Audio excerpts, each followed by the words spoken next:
What is going on YouTube? This is Acid Root. So I'm going to review the seventh album by Electronica band Blood on the Dance Floor. Basically, this project is called Bitchcraft and it came out in the late spring of 2014.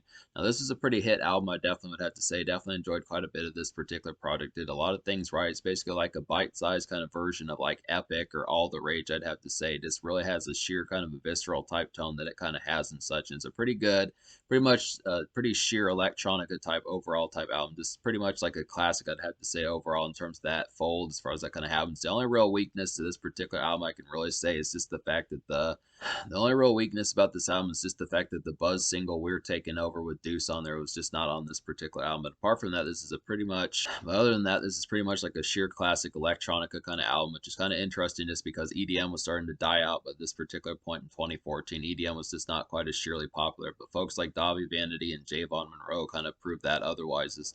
But folks like Davi Vanity and Javon Monroe kind of proved that otherwise as far as I kind of went. I mean, this album drops as if EDM was still kind of consistently going on throughout 2014 and 2015. And when I reviewed the Master of Death album back in November, I would have to say that was a pretty sheer album. That was another album that had a lot of good dark EDM type stuff on there that just worked pretty heavily despite the fact that it was starting to wear out. But this particular album is pretty visceral. This has like a pretty ravenous type pace and just does a lot of things right. There's plenty of hit songs on here. The Jeffree Star song really hits heavily. It's good to see him on a recent kind of song as far as it kind of went up to 2014.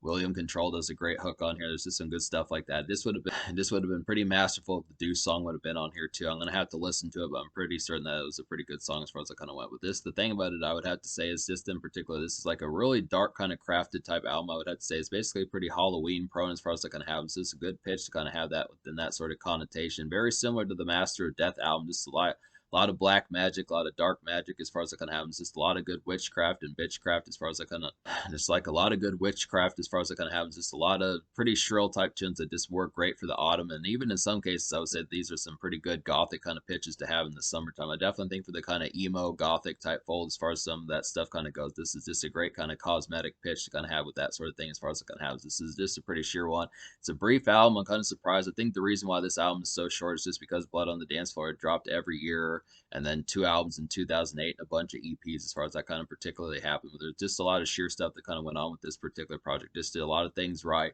This is one of the last albums that was kind of mainstream with Blood on the Dance Floor. I'd have to say, like the next project after this one, which was Cruel Pornography, was one of the last projects to kind of have Javon on there, and I'm going to get to that one next as far as that kind of happens. But I just would have to say this is a pretty sheer one. Definitely improved.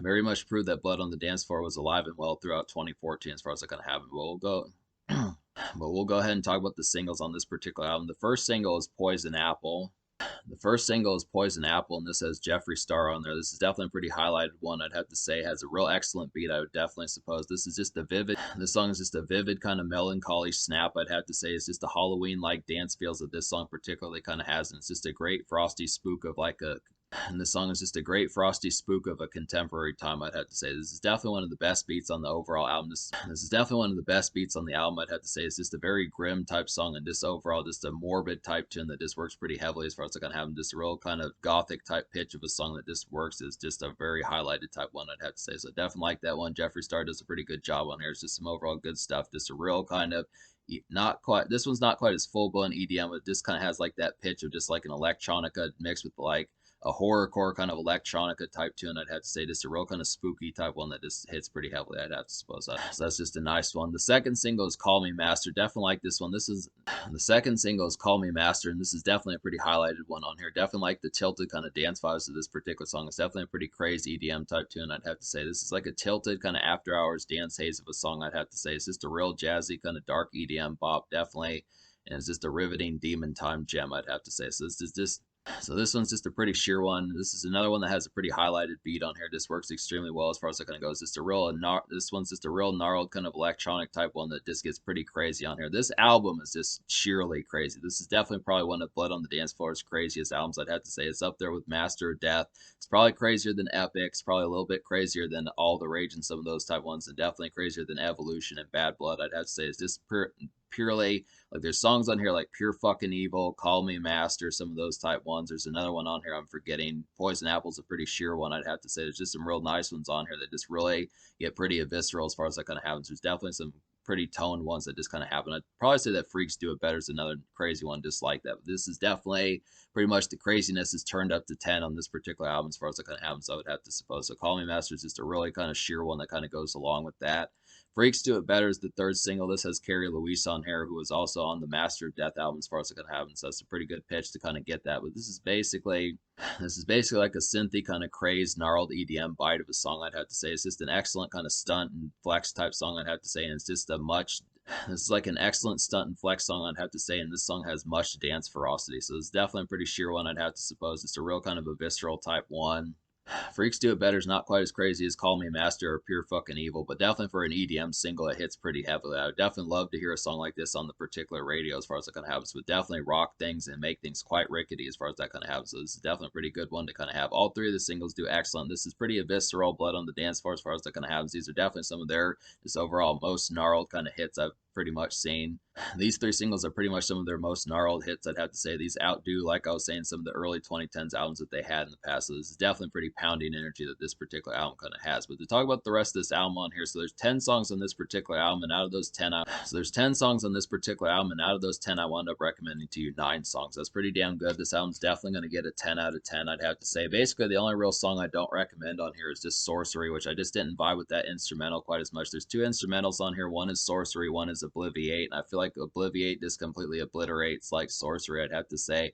Sorcery was just kind of a gleaming type one that just didn't. Sorcery was just kind of a glitzy and gleaming type one that just didn't pull it off quite as well as it needed to. That's pretty much like the only dud, and that's not even really like a song, I'd have to say. All 8 of the songs that are actual songs with lyrics on there just hit completely. So this is definitely going to get a 10 out of 10, I'd have to say. But we'll go ahead and talk about some of these.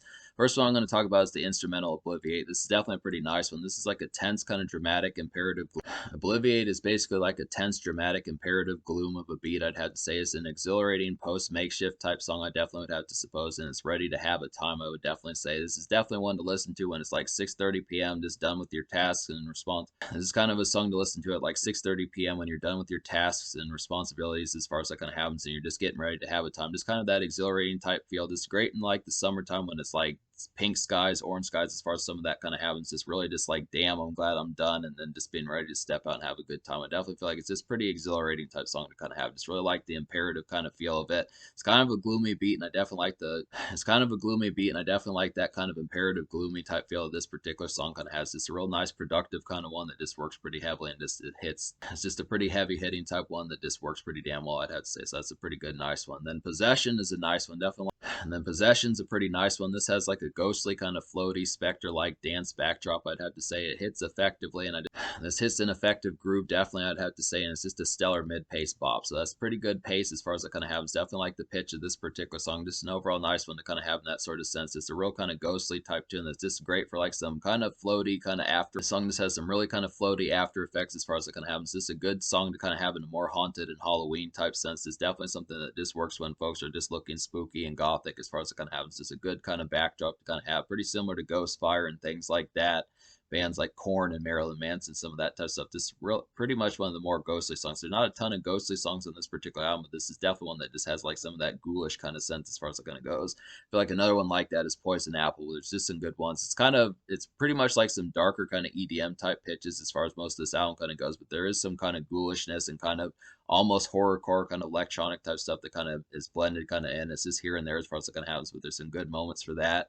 The title track Bitchcraft is another highlight off this particular album, I'd have to say. This is like an echoey kind of commercial dark EDM flash of a song, I'd have to say. It's just a hype kickoff song, definitely. It's just more popish, but the quality shreds pretty damn hard. So this is definitely one. This is pretty much like a more commercial and kind of more lighthearted EDM type song. It's one of the more lighter ones compared to most of this album. It's definitely a pretty shreddy one from like a normal pace.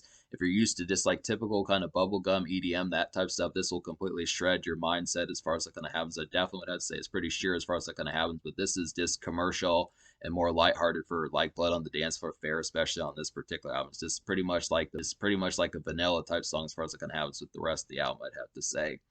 That's definitely a pretty good pitch for that. Black Magic's definitely a pretty good highlight off here. This is another good one. I'd have to say this is a bouncy kind of house party ground level gem. Definitely, I would feel like it's got good furore about it, and it's definitely a stellar mid-pace dance jive that it has, and it's just a fraternize kind of song. So this is definitely one.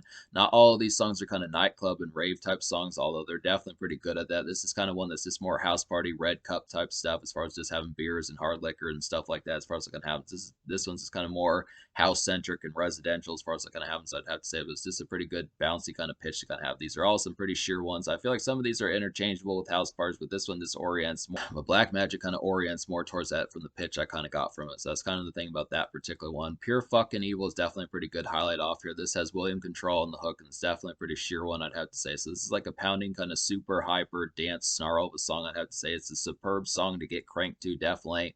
And it's just got an overall, this is just an overall kind of crazy tune. So this is definitely one of the craziest songs on the album. This is like pure visceral blood on the dance floor, I'd have to say. Definitely not too many EDM type songs I can think of for the most part that get crazier than this particular song. It's definitely one where you're just complete gnarled, just complete festive, 10 out of 10 in energy as far as that kind of happens. Would have to say just a pure sheer one. It's a real visceral type one. And then 3x3 is another highlight. This is definitely a pretty nice one, I'd have to say. This is like a leery kind of witchcraft like ritual song, I'd have to say. It's just got a gothic, this is just kind of, this song is just a gothic kind of moody ruminating tune, I'd have to say. It's just got an exuberant kind of haunting feel, and it's just an overall fun hit. So the song has an exuberant haunting feel, and it's just an overall fun hit. So I would definitely have to say this is a pretty highlighted one. This kind of takes it to the energy of Poison Apple, just not quite as crazy as that particular one. That one's not quite as snappy. It was just kind of a leery type one that just works pretty well. It's just another kind of gloomy and grim type one that works pretty well. This has that kind of, once again, horrorcore type feel, almost not necessarily horrific, but just kind of in that relative grim Halloween type tone as far as some of this album kind of gets to. So it's definitely a good concept. So there's a good mixture. Some of these songs are pretty crazed, like Call Me Master, Pure Fucking Evil. Some of these ones are more kind of demonic and horrific, like Poison Apple and 3x3 and some of those type ones. And another one like that would probably be Possession, I'd have to say, and probably Obliviate, but there's just some good moments for that. So yeah, this album basically gets a 10 out of 10. Just would have to say it's pretty sure just overall in quality. The social score is going to get a 10 out of 10 also. Once again, one of the few weaknesses to this album is just the fact that we taken over with Deuces and on here. That probably would have truly been the icing on the cake or the cherry on top as far as that kind of happens. Just within that particular pitch, I'd have to say. So social score, the social score, if I didn't say already, is going to get a 10 out of 10. There's just plenty of sheer haunting type vibes on this particular album that just hit pretty heavily. I just would have to say this is a pretty visceral album. Just does a lot of things right. Just has blood on the dance floor on their complete kind of just light speed kind of vibes. They just really nailed this particular album just with the energy, the pitch, the lyrics, the song topics, just the overall stuff that kind of happens. This is just an overall haunting and pretty quality album that just hits on all cylinders, I would have to say. So I definitely recommend it highly. This is definitely one of Blood on the Dance Floor's best and just does a ton of things right. And it's just this is a snappy album, but it more than makes up for it. And it definitely continues to prove that EDM lives on as far as that can happen. This is definitely a hit EDM album to get. This is definitely a hit EDM album to get out of 2014, some of that type pitch when it was starting to die down a bit, I would have to say. So definitely pretty sheer in quality. It's definitely pretty sheer in quality. Social score gets a 10. In terms of the future, like Blood on the Dance Floor is broken up, but in terms of the future, like Blood on the Dance Floor is broken up, but Davi is still putting out projects. He put out a project like somewhere in late 2023, something like that. So he does have a ton of projects that are coming out, and there's definitely some more Blood on the Dance Floor projects I'm going to get to. I am going to get to Cruel Pornography and some stuff like that, and Scissors and some of those type ones. But I definitely would have to say this is a snappy album. Highly recommend it. Gets a 10 out of 10, 10 social, all that type of stuff. Just a really haunting type album that has like a great EDM type pitch and lengthens EDM as far as that kind of happens. I just have to say it's highly recommended, 10 out of 10, stuff like that. So yeah.